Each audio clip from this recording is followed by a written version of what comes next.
भगवान जानते हैं आपने किस चीज के लिए कितना सब्र किया है और यकीन मानिए आपके सब्र के हर पल की कीमत अदा होगी। प्रभु पर विश्वास रखिए, अपने कर्मों पर विश्वास रखिए।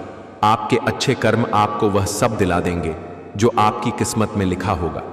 नमस्कार मित्रों, कृष्ण मोटिवेशन यूट्यूब चैनल पर आपका स्वागत है। हम वीडियो के माध्यम से श्री कृष्ण द्वारा अर्जुन को दी गई ज्ञान आप तक पहुंचाना चाहते हैं। अगर आपको हमारा यह छोटा सा प्रयास अच्छा लगे तो वीडियो को लाइक करें और कमेंट बॉक्स में लिखें जय श्री कृष्ण। मित्रों, वीडियो को पूरा देखिए और वीडियो में कही गई बातों को अपने जीवन में उतारिए, यकीन मानिए मित्रों, आपका जीवन पहले से बहुत बेहतर बन जाएगा। जय श्री कृष्ण। भगवद गीता में लिखा है, इंसान उतना ही बड़ा बन सकता है जितना बड़ा वह सोच सकता है। अपनी पीड़ा के लिए संसार को दोष मत दो, अपने मन को समझाओ। तुम्हारे मन का परिवर्तन ही तुम्हारे दुखों का अंत है। भगवान कहते हैं, समय से पहले और भाग्य से अधिक कभी किसी को कुछ नहीं मिलता।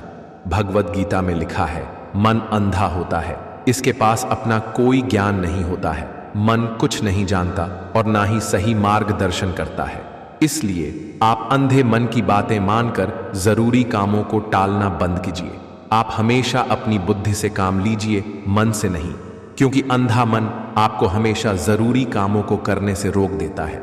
जब आप बुद्धि के जरिए जरूरी कामों को करना शुरू कर देंगे तो धीरे धीरे आपका मन आपका मित्र बनता चला जाएगा। लेकिन अभी आपका मन आपका दुश्मन बना हुआ है, जो आपको दिन पे दिन बर्बाद कर रहा है। झूठ किसी भी संबंध का अंत करने में अहम भूमिका निभाता है, क्योंकि सच आज नहीं तो कल सामने आ ही जाता है। आशा और विश्वास कभी गलत नहीं होते। ये हम पर निर्भर करता है कि हमने आशा किससे की और विश्वास किस पर किया। जहां अपनों के सामने सच्चाई साबित करनी पड़े, वहां बुरे बन जाना ही ठीक है। जो आपसे जलते हैं उनसे घृणा मत कीजिए, क्योंकि यही तो वो लोग हैं जो ये स्वीकार कर चुके हैं कि आप उनसे बेहतर हैं। यदि आपकी नीयत और कर्म अच्छे हैं तो भगवान आपकी किसी ना किसी रूप में मदद जरूर करते हैं। भाग्य से जितनी ज्यादा उम्मीद करोगे वह उतना ही ज्यादा निराश करेगा, और कर्म पर जितना जोर दोगे वह हमेशा उम्मीद से भी ज्यादा देगा। जीवन के कठिन समय में गिरने से हमारी स्थिति पता चलती है, और उस कठिन समय में हाथ थामने वाले कितने हैं ये बात भी पता चलती है। सहारे इंसान को खोखला कर देते हैं और उम्मीदें कमजोर कर देती हैं।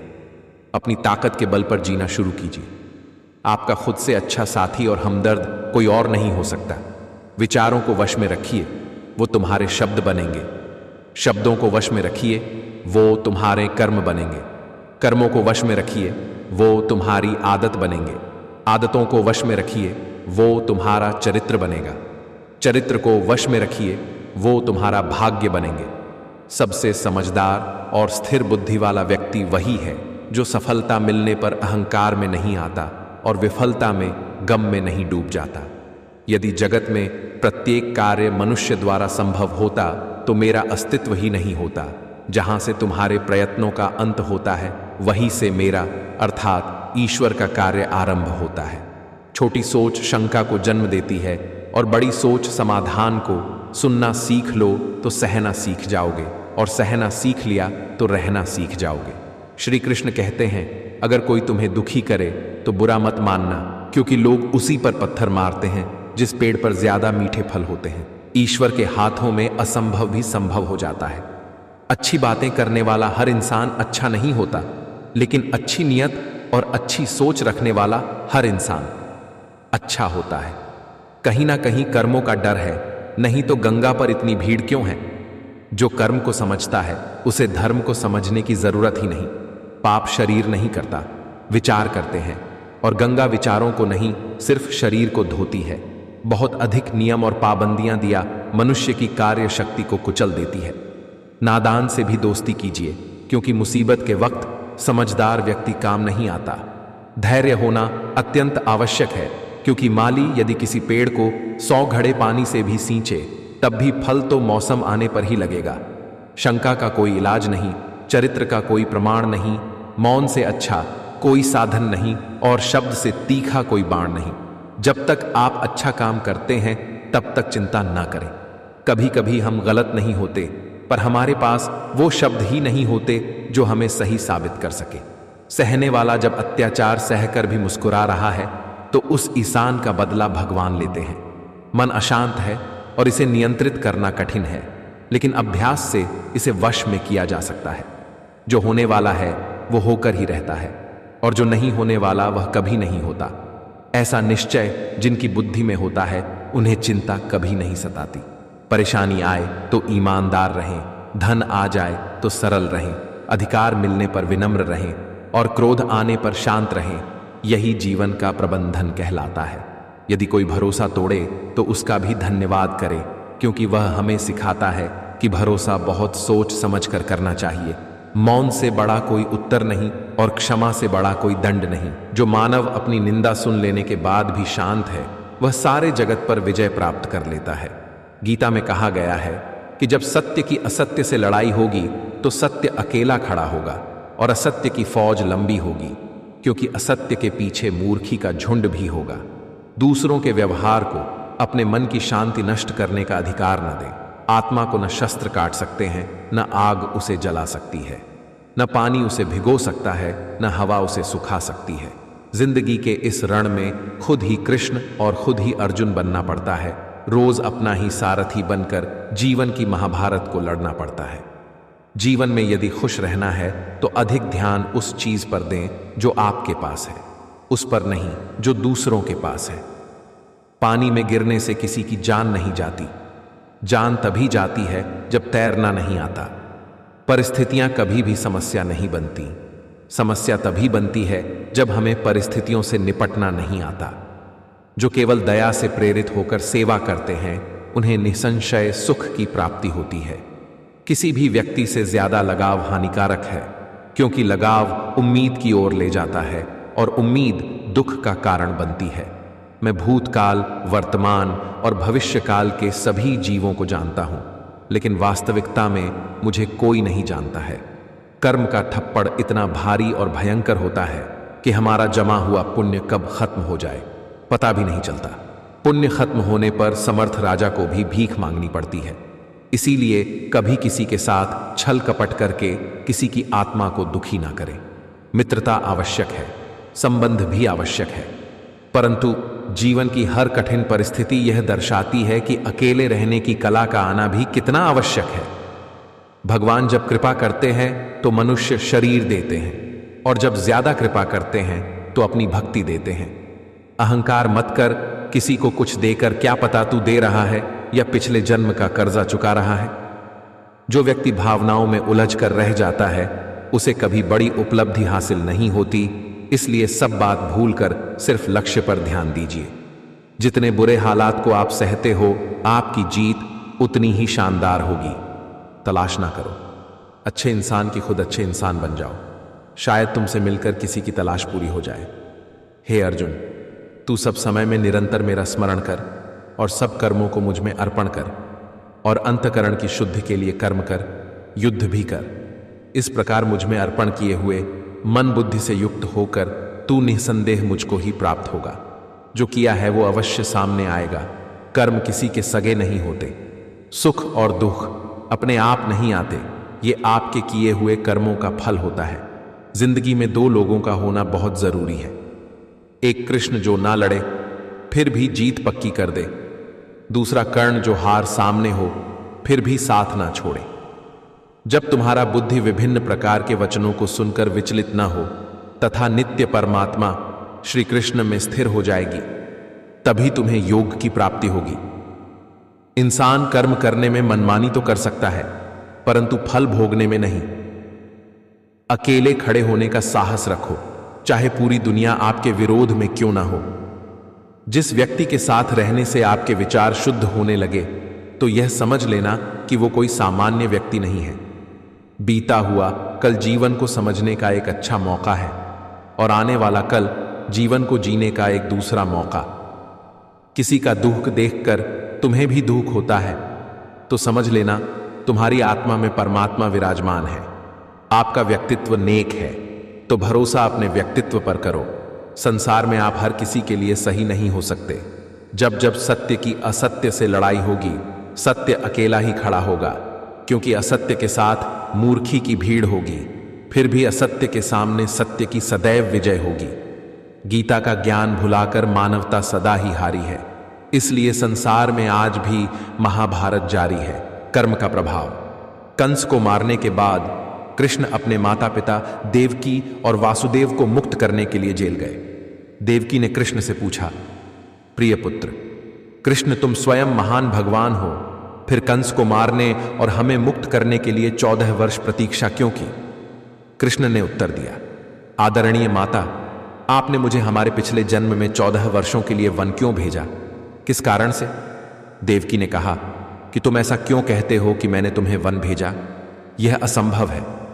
तब कृष्ण ने कहा कि आप भूल गए हो कि पिछले जन्म में आप माता कैकेयी और पिता दशरथ थे। देवकी अवाक रह गई और जिज्ञासा से पूछा कि इस जन्म में कौशल्या कौन है? कृष्ण ने उत्तर दिया कि माता यशोदा ही कौशल्या है। कर्म का प्रभाव किसी को नहीं बख्शता, नित्य मुक्ति ही उपाय है। नमो भगवते वासुदेवाय नमः। यदि हम में किसी विषय की योग्यता न हो, तब उस विषय के विशेषज्ञ की सहायता लेनी चाहिए। यह गीता की पहली शिक्षा है। क्रोध से भ्रम पैदा होता है, भ्रम से बुद्धि व्यग्र होती है, जब बुद्धि व्यग्र होती है तब तर्क नष्ट हो जाता है, जब तर्क नष्ट होता है तब व्यक्ति का पतन हो जाता है। परिवर्तन संसार का नियम है। जिसे तुम मृत्यु समझते हो वही तो जीवन है। एक क्षण में तुम करोड़ों के स्वामी बन जाते हो, दूसरे ही क्षण तुम दरिद्र हो जाते हो। मेरा तेरा, छोटा बड़ा, अपना पराया मन से मिटा दो, विचार से हटा दो, फिर सब तुम्हारा है, तुम सबके हो। इस मनुष्य लोक में कर्मों के फल को चाहने वाले लोग देवताओं का पूजन किया करते हैं, क्योंकि उनको कर्मों से उत्पन्न होने वाली सिद्ध शीघ्र मिल जाती है। मत सोच कि तेरा सपना क्यों पूरा नहीं होता। हिम्मत वालों का इरादा कभी अधूरा नहीं होता। जिस इंसान के कर्म अच्छे होते हैं उसके जीवन में कभी अंधेरा नहीं होता। इंसान जीवन में गलतियां करके उतना दुखी नहीं होता जितना कि वह बार बार उन गलतियों के बारे में सोचकर होता है। किस्मत मेहनत से बदलती है, बैठकर सोचते रहने से नहीं। इसलिए कामयाबी का इंतजार करने से बेहतर है उसके लिए कोशिश की जाए। बुद्धिमान वह नहीं जो बोलना जानता है, असली बुद्धिमान तो वह है जिसे यह पता है कि कहां चुप रहना है। पूरी दुनिया जीत सकते हैं संस्कार से, और जीता हुआ भी हार सकते हैं अहंकार से। केवल रक्त संबंध से कोई अपना नहीं होता। प्रेम, सहयोग, विश्वास और सम्मान, ये सारे ऐसे भाव है जो परायों को भी अपना बना देती है। विषयों का चिंतन करने से व्यक्ति उन विषयों के प्रति आसक्त होते हैं। आसक्ति से उन विषयों की कामना उत्पन्न होती है, और कामना में विघ्न पड़ने से क्रोध उत्पन्न होती है। अगर धर्म की रक्षा के लिए कोई भी प्रण या कोई भी वचन तोड़ना पड़े तो वह अधर्म नहीं माना जाता। प्रेम सिर्फ अपने काम और ईश्वर से करो, क्योंकि ये दोनों कभी धोखा नहीं देते।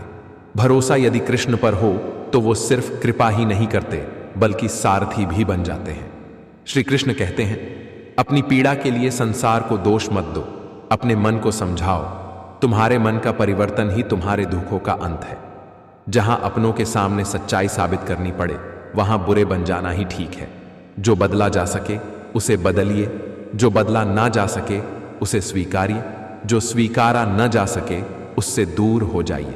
लेकिन खुद को खुश रखिए, क्योंकि वह भी एक बड़ी जिम्मेदारी है। हालात को ऐसा ना होने दें कि आप हिम्मत हार जाएं, बल्कि हिम्मत ऐसी रखें कि हालात हार गए। तेरा कर्म करने में ही अधिकार है, उसके फलों में कभी नहीं। इसलिए तू कर्मों के फल हेतु मत हो, तथा तेरी कर्म न करने में भी आसक्ति न हो। कोई कुछ भी बोले, स्वयं को शांत रखो। धूप कितनी ही तेज हो, समुद्र सूखा नहीं करते। अहंकार भी आवश्यक है। जब बातें अधिकार, चरित्र और सम्मान की हो, जैसे सूर्य के उदय से अंधकार मिट जाता है, ठीक उसी प्रकार सही ज्ञान की प्राप्ति से अज्ञान का नाश हो जाता है और सभी वस्तुएं अपने वास्तविक स्वरूप में दिखने लगती हैं। किसी भी व्यक्ति से ज्यादा लगाव हानिकारक है, क्योंकि लगाव उम्मीद की ओर ले जाता है और उम्मीद दुख का कारण बनती है। जो रिश्ता हमें रुला दे उससे गहरा कोई रिश्ता नहीं, और जो रिश्ता हमें रोते हुए छोड़ दे उससे कमजोर कोई रिश्ता नहीं। जो रिश्ता हमें रुला दे उससे गहरा कोई रिश्ता नहीं, और जो रिश्ता हमें रोते हुए छोड़ दे उससे कमजोर कोई रिश्ता नहीं। जैसे व्यक्ति पुराने वस्त्रों को त्याग कर नए वस्त्रों को धारण करता है। ठीक उसी प्रकार आत्मा पुराने शरीरों को त्याग कर दूसरे नए शरीरों को धारण करता है। श्री कृष्ण कहते हैं कि हे अर्जुन, सफलता और असफलता के मोह को त्याग कर अपने कार्य को पूरे मन से संभव से करो। संभव की इस भावना को योग कहते हैं। मन को इतना मजबूत बनाओ कि किसी के किसी भी प्रकार के व्यवहार से मन की शांति भंग ना हो पाए। कौन क्या कर रहा है, कैसे कर रहा है, क्यों कर रहा है, इन सब से आप जितना दूर रहेंगे उतना ही खुश रहेंगे। सर्वाधिक आनंद उन्हें प्राप्त होता है जो अकेले रहने की कला सीख जाते हैं। जो चीज हमारे हाथ में नहीं है उनके विषय में चिंता करके कोई फायदा नहीं है। जीवन में वाणी को संयम में रखना अनिवार्य है, क्योंकि वाणी से दिए हुए घाव कभी भरे नहीं जा सकते। समझदार व्यक्ति जब संबंध निभाना बंद कर दे तो समझ लेना उसके आत्मसम्मान को कहीं ना कहीं ठेस पहुंची है। जीवन एक बड़ी यात्रा है। आपको हर किसी को जवाब देने और हर चीज पर प्रतिक्रिया करने की जरूरत नहीं है। लोग कहते हैं अपनों के आगे झुक जाना चाहिए, किंतु सच बात तो यह है, जो अपने होते हैं वह कभी झुकने नहीं देते। आप कोई भी हो, संसार में आए हैं तो संघर्ष हमेशा रहेगा। कृष्ण ने हर परिस्थिति को जिया और जीता। कृष्ण कहते हैं परिस्थितियों से भागो मत, उसके सामने डटकर खड़े हो जाओ, क्योंकि कर्म करना ही मानव जीवन का पहला कर्तव्य है। हम कर्मों से ही परेशानियों से जीत सकते हैं। तुलसी वृक्ष ना जानिए, गाय ना जानिए ढौर, माता पिता मनुष्य ना जानिए, ये तीनों नंद किशोर। यानी तुलसी को कभी वृक्ष ना समझें, गाय को कभी पशु नहीं समझना चाहिए, माता पिता को मात्र मनुष्य ना समझो, क्योंकि ये तीनों साक्षात ब्रह्मा के रूप हैं। जब मन कमजोर होता है परिस्थितियां समस्या बन जाती हैं। जब मन स्थिर होता है परिस्थितियां चुनौती बन जाती हैं। जब मन मजबूत होता है परिस्थितियां अवसर बन जाती हैं। गीता में लिखा है, जिसने साथ दिया उसका साथ दो, परंतु जिसने त्याग दिया उसे तुम भी त्याग दो। मित्रों, हमें गीता अपने जीवन में एक बार जरूर पढ़ना चाहिए, क्योंकि गीता का पाठ करने से मन शांत होता है और जीवन की कई परेशानियां दूर होती हैं। गीता में जीवन से जुड़ी समस्याओं के समाधान लिखे हैं। गीता पढ़ने से सोचने समझने की क्षमता बढ़ती है। गीता में आत्मा, परमात्मा, भक्ति, कर्म, जीवन आदि का वर्णन है। गीता से काम और कर्म के बारे में सीख मिलती है। गीता पढ़ने से व्यक्ति में किसी भी परिस्थिति से लड़ने की क्षमता आती है। गीता पढ़ने से व्यक्ति को समय का महत्व समझने में मदद मिलती है। गीता पढ़ने से व्यक्ति के जीवन से नकारात्मकता दूर होती है। गीता पढ़ने से व्यक्ति को सकारात्मक ऊर्जा का विकास होता है। गीता पढ़ने से जीवन के प्रति समझ और सूझबूझ बढ़ती है। गीता पढ़ने से व्यक्ति को अपने कर्म पर ध्यान देने में मदद मिलती है। गीता पढ़ने से व्यक्ति को जीवन के कठिन सवालों के जवाब मिलते हैं। मित्रों, भगवत गीता की कुछ ऐसी जानकारी जो हम सबको जानना चाहिए। मित्रों, श्रीमद् भगवत गीता में 18 अध्याय हैं और श्लोक 700 हैं। श्रीमद् भगवत गीता महाभारत के भीष्म पर्व का हिस्सा है। यह हिंदू धर्म का एक पवित्र ग्रंथ है। इसमें आत्मा, परमात्मा, भक्ति, कर्म, जीवन आदि का विस्तृत वर्णन किया गया है। भगवान श्री कृष्ण ने कुरुक्षेत्र के युद्ध से पहले अर्जुन को दी गई शिक्षाओं को गीता के नाम से जाना जाता है। मित्रों, भागवत गीता के कुछ और खास बातें। गीता के 700 श्लोकों में से 574 कृष्ण ने, 84 श्लोक अर्जुन ने और 84 श्लोक संजय ने कहे हैं। गीता का पहला श्लोक धृतराष्ट्र ने बोला था। गीता को महर्षि वेद व्यास ने रचा था। गीता को समझने के लिए कितनी बार पढ़ें? गीता पहली बार पढ़ने पर समझ नहीं आती। गीता दूसरी बार पढ़ने पर कुछ कुछ समझ आती है। गीता तीसरी बार पढ़ने पर समझ आने लगती है। गीता चौथी बार पढ़ने पर पूरी समझ आने लगती है। गीता 5वीं बार पढ़ने पर ज्ञान देने लगती है। गीता 6ठी बार पढ़ने पर कर्म के महत्व को समझाती है। गीता 7वीं बार पढ़ने पर घर के सारे क्लेश दूर कर देती है। गीता 8वीं बार पढ़ने पर सारे विघ्न दूर कर देती है। गीता 9वीं बार पढ़ने पर पूरे घर को समृद्ध बना देती है। गीता 10वीं बार पढ़ने पर आपको पूर्ण ज्ञानी बना देती है। गीता 11 बार पढ़ने पर आपको बहुत बड़ा व्यवसायी बना देती है। गीता 12वीं बार पढ़ने पर आपको कृष्ण के समान चतुर बना देती है। गीता 1वीं बार पढ़ने पर आपको एक कुशल वक्ता बना देती है। गीता 14वीं बार पढ़ने पर आपको ब्राह्मण, शूद्र और वैश्य और क्षत्रिय से ऊपर उठा देती है। गीता 15वीं बार पढ़ने पर आपको कृष्ण बना देती है। गीता 16वीं बार पढ़ने पर संसार रूपी महाभारत में युद्ध करना सिखा देती है। गीता 17वीं बार पढ़ें पर मोक्ष की ओर प्रवृत्त कर देती है। गीता 18वीं बार पढ़ने पर जन्म मरण के बंधन से मुक्त कर देती है। भागवत गीता के जितने अध्याय हैं उतनी बार पढ़िए। जय श्री कृष्ण।